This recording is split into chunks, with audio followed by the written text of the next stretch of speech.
Gus Moreno's horror novel, This Thing Between Us, is one of the wildest grief horror books I think I've ever read. It opens at a funeral where the main character, Thiago, is mourning the loss of his wife, Vera, who died in a tragic train station accident. And the first line of the book is him telling her, "Your parents wouldn't let me bury you in a tree pod, well, mostly your mom."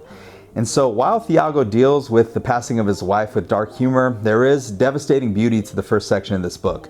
And I think in big part because it's written in second person, so it kind of makes you feel like you're experiencing this grief with him. He talks to Vera like she's still there. He remembers these tiny moments like how she loved the burnt cheese edges of quesadilla, or how their fridge was covered with pizza coupons, her yoga schedule, their photo booth strips.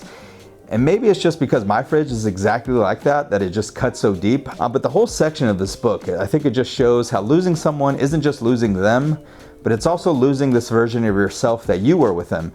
And once a section of this book is over, the book just turns into this cosmic tech horror novel that starts with this flashback to when they were a couple and they had this off-brand Alexa called the Itza, and it was haunting them at their apartment. And then later, midway through this book, there's this whole Stephen King style possession that goes full Pet Sematary meets Cujo. And so by the end of the book, things got really trippy, really gory, really chaotic.